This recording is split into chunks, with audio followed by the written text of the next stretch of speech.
So, do you remember ever waking up and not wanting to go to class or work? Or simply waking up and not wanting to do anything at all?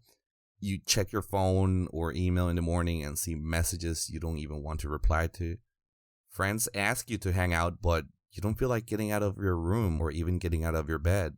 If the answer is yes, I have good news for you because it means that you're a human. So congratulations, you are just like the majority of people find it hard to do everyday tasks when lacking motivation. However, if your lack of motivation persists for a long time, it might be a sign that you're lacking something more too. What could that be? After my second year in China, I completely lost motivation. I had no idea why. I just knew that I wasn't feeling energetic or enthusiastic about studying or living in China anymore. Waking up, walking to class, studying, eating, taking showers, brushing my teeth all felt like responsibilities rather than tasks. Everything felt like such a big burden, God. And there was something you need to know about me, and that is why I came to China in the first place. And the reason why I came to China is because I had lost a bet. Now, can you imagine? No. But 2 years later, after I came to China, it certainly felt as if I had lost a bet against myself. How come? What did I bet? Keep listening if you want to know how my lack of motivation almost destroys my dreams and prospects in China. Welcome to China University. This is Chimsy, your student advisor. In this podcast, I will not only talk about the many professional, academic, and personal growth opportunities this country has to offer, but also I'll mention some of the major obstacles foreign students encounter while living in China. I'll share my experience, thoughts, and opinions along with some realistic advice and genuine encouragement. Remember that you can now listen to full episodes not only on YouTube, Spotify, Apple, and Google Podcasts, in where you can find me as China University Student Advisor. But also you can find me on Facebook and Instagram as China University Podcast and Twitter as chinauniversitypodcast. If you have any feedback, comments, or topic ideas, please feel free to contact me on your favorite social media platform or send an email to chinapodcast@outlook.com. Anyway, welcome to episode number 7. Today we're going to talk about lacking motivation in China. First of all, I gotta say that preparing this episode was particularly hard. Can you guess why? Well, because ironically, I wasn't feeling it. I wasn't motivated at all. But I saw my lack of motivation this week with compassionate eyes because I was tired and busy with other stuff. And there was no way I'm going to record an episode about lacking motivation when I'm feeling unmotivated.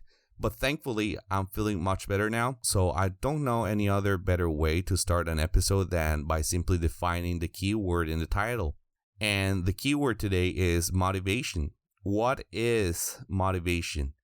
According to Oxford's dictionary, motivation is the reason or reasons one has for acting or behaving in a particular way. So whenever people come to China, they have different goals. Students go to study, workers go to work. And it seems like after living in China for a long time, people tend to forget why they came to China in the first place. And it takes a while for them to realize what their main goal was. And I've seen so many examples of people who came to China to study or work, and at one point or another, they just lose their motivation. And the examples that I know involve students who have been in China for a long time, usually more than a year, and they are long past their China honeymoon when there's no more novelty and they've seen it all, and don't think much about the fact that they're living in a foreign country. What I mean by that, not thinking too much about living in a foreign country, is that if you're like me, who before coming to China never lived abroad for a long period of time, maybe you will understand what I'm talking about. For instance, I used to get lost in my own thoughts on the most random moments. The first time it happened to me was while drinking a cup of coffee at a coffee shop. I remember staring through the window and looking at Chinese people's faces, their eyes, their smiles, their hairstyles, the way they dressed, and the ambient noise was just Mandarin, conversations in Chinese. I remember thinking, hold on a second, I'm living in China? What the hell? How did this happen? And geez, I would sometimes get hyperventilated just by thinking about it. But it was not a bad sensation. It was just overwhelming, and I was stunned by the magic that was happening around me every day. But that stopped happening a little after my first year in China. After a year in China, I couldn't say I had seen it all, but I had certainly seen a lot. And I think that my brain finally processed the fact that I was living in China. But then I was faced with reality. And my brain was like, bro, listen, I finally understand that you're living in a different country. I promise I won't freak out again. But now what? What are you going to do? What are you here for? And if you're like me, who often ignores the inner voice, especially when it refers to you as bro, you will enter this automatic pilot mode in where you just become a functional member of society and go through the motions and get things done and do it again the day after. And this is exactly what happened to someone that I know. And this person was so proactive and hardworking during the first year in China, but then, during our second year, her lack of motivation spiraled into what is known as hidden depression or silent depression. And unfortunately, she was expelled from school. So, before I begin to tell you about how exactly my friend's depression got her expelled from school, I want to talk about hidden or silent depression. You might also hear the term high-functioning depression, which, by the way, these are non-clinical terms. These names are just ways to refer to a form of depression that is hard to diagnose. And I want to talk about the symptoms and give my opinion, not as a mental health professional, because I'm not, but as a mental health enthusiast. Also, I'll promise I'll be brief. I won't give a TED talk about depression here, but I'll talk about the less obvious symptoms of depression. So let me begin with symptom number 1, which is irritability. In other words, getting angry very easily. Remember how in episode number 4, Expectations in China, I mentioned the concept, the angry foreigner. Please don't feel bad if you are or have been the angry foreigner before. Like I said later on in that episode, I have been the angry foreigner too. But if you experience constant mood swings or know someone who has constant mood swings, chances are that you or this person are just externalizing other emotions through anger. Anger is never just anger. Anger is a reactive emotion, and behind that, what you will usually find is sadness, shame, fear, or disappointment. And symptom number 2 is sleeping problems. Even though I've seen depressed students who sleep all day, I've also seen students who refuse to sleep. And it sounds a lot like this term that was popularized in China back in 2010 that is known as revenge sleep procrastination or revenge bedtime procrastination. And in Chinese is known as 报复性熬夜, which refers to the refusal to go to sleep. People who experience revenge bedtime procrastination describe it as an attempt to regain a little bit of freedom or me time late at night or after midnight. These people don't usually feel in control of their lives or daily routines and social interactions. So they don't have a chance to stop working and spend time alone during the daytime. So they cling to the last hours of the night. One day I heard someone saying that closing their eyes to go to sleep is like fast forwarding to unwanted tasks such as studying or working the whole day or spending the whole day with a group of people. It could be your classmates, co-workers, or a particular person like your friend, boyfriend, or girlfriend. I think we can all relate to revenge sleep procrastination. If you want to know more about revenge sleep procrastination, I'll leave a link to an article in the description of this episode. And the third and final less obvious symptom of depression is excessive extroversion. Extremely extroverted people, those people are sometimes hiding their depression behind their smiles and jokes, and that's why it's so hard to imagine a funny and happy, outgoing person being depressed. If you are this person, I just want to tell you that you don't have to smile and laugh all the time. Your emotions are just as valid as anyone else's. Allow yourself to be sad and cry. You don't have to pretend, but make sure you talk to someone. And if it's within your means, just go ahead and reach out for mental health professionals. Remember that it's okay not to be okay. When I say remember that it's okay not to be okay, I wish my friend back then knew that, because otherwise she would have realized that her lack of motivation was being caused by depression. But it was hard to tell because her support network and circle of friends was shrinking and shrinking day by day. She would isolate herself in her room for days, not go to class for weeks, overeat and sleep all day or not eat or sleep at all. She was put into academic probation, but failed it. And then her scholarship was canceled and she couldn't afford to pay the tuition. But she hit rock bottom when she decided to book a flight back home. She couldn't find her passport because her room was a total mess. But when she found it, she realized her residence permit and passport had been expired for 2 months. Yeah, now she's fine, even though she was fined and had to pay like 10,000 yuan to the immigration office. Those were some tough moments for her.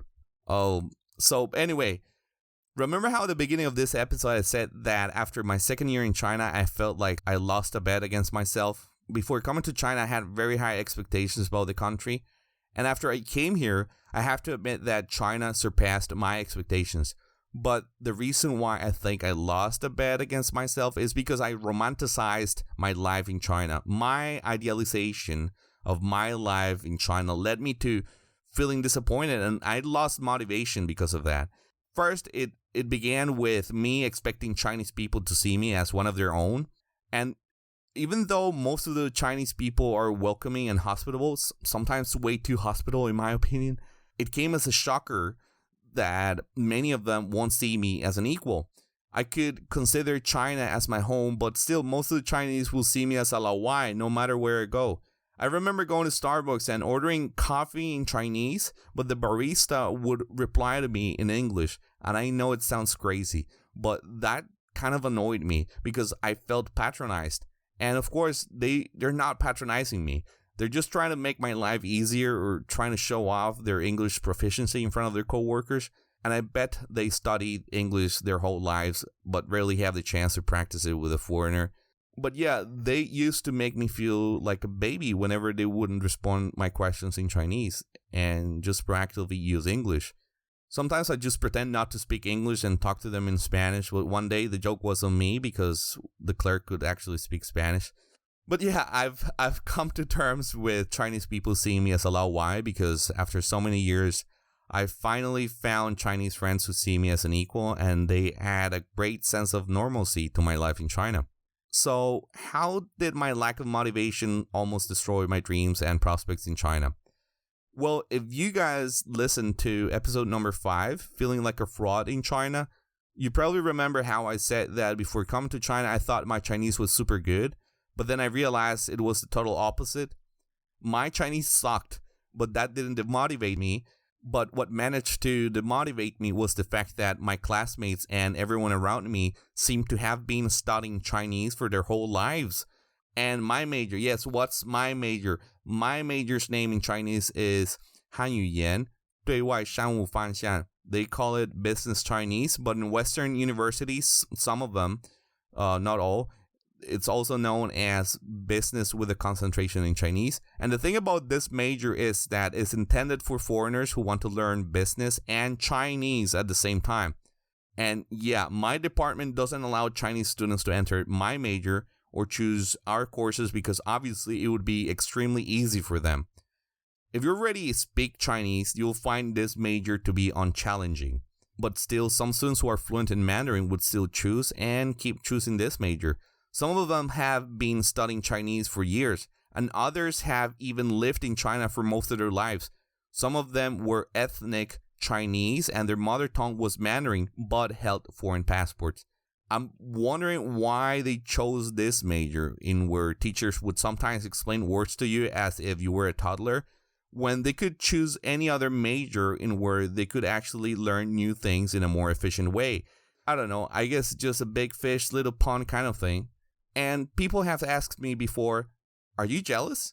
Of course I'm jealous, because in the eyes of the teachers, those students are the ones who set the unrealistic standards for what is a good level of Mandarin and what is not. And I don't know if this happens in other countries. Maybe yes, at least not in my country as far as I know. But in China, only 20% of the students in a class can receive an A, 30% of the students can receive B's, and so on. So just imagine how hard it was for me to get an A or even a B. And the impact that C's and D's have on your GPA is ridiculous in my opinion. The only way for you to quickly recover from a C or a D is by getting A's and B's the next semester. But the stronger students who didn't struggle with Mandarin were hugging all the A's and B's, leaving the C's and D's for the weaker students. But I don't know, maybe this seems fair in someone's eyes. So if you just listen to my entire rant, thank you for making it this far. All I gotta say is that I don't entirely blame those type of foreigners for my low academic performance in the past. I also blame inefficient study methods, but mostly I blame my lack of motivation. I realized that my lack of motivation was mostly lack of perspective. If you have been listening to this podcast before, you probably know how during my sophomore year, I was ready to quit the idea of studying Chinese and living in China altogether. I faced so many obstacles during that time that I simply stopped trying. If I study and get a low mark, then the next time I might as well not try it at all. But then I would still feel disappointed if I get a low score or fail the class, so I wouldn't even bother to go to class. And it was an endless cycle of self-fulfilled prophecies and failure. Thankfully, my advisor warned me on time about my poor academic performance, and at that time, people around me provided me with what I was lacking, which is perspective. Friends showed me proof of how it was possible to get high scores, but it will take some work. And also, they mentioned that you don't have to have high scores all the time, but just maintain an average score. I wish I was more open about my lack of motivation with my friends then. Instead of externalizing my emotions through complaining and blaming external factors, that would have saved me a lot of time and pain. But I guess I had to experience lacking motivation to actually regain motivation. My realistic advice for you is be more self-aware of how you feel during the day, and if you're struggling with finding motivation, try to pinpoint what is exactly affecting you. Keep track of your emotions and feelings during the day, afternoon, and night. Maybe you can have a journal to keep track of how you feel. This will help you notice any patterns, and if you haven't been feeling well for weeks or months, please talk to someone. It could be your close friend, tutor, or therapist. They might not be able to cheer you up immediately, but they can give you some perspective. And other people's perspective is what helped me improve my outlook on life. My genuine encouragement for you today is allow yourself to feel. You don't have to pretend. You're not a robot. It's okay not to feel okay.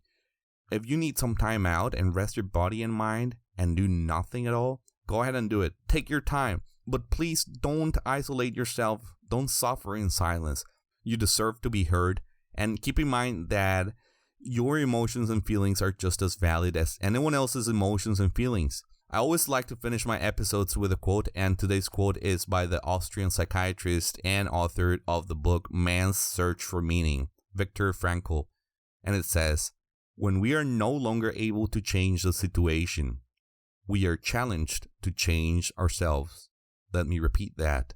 When we are no longer able to change a situation, we are challenged to change ourselves. All right. That's it for today. Next week, I will talk about asking for favors in China. Because when you live abroad, you'll certainly need help. And that's when you need to ask for favors. Or the opposite. Someone might ask you for help or a favor. And if you're not very mindful about it, you can either become too dependent or too codependent. What does that mean? You'll figure it out next week. But before I let you go, remember that you can now listen to full episodes not only on YouTube, Spotify, Apple, and Google Podcast, where you can find me as China University Student Advisor. But you can also find me on Facebook and Instagram as China University Podcast, and also on Twitter as chinauniversitypodcast. If you have any feedback, comments, or topic ideas, please feel free to contact me on your favorite social media platform or send an email to chinapodcast@outlook.com. If you have just listened to China University Podcast, this was Chimsy, your student advisor. I'll see you next week.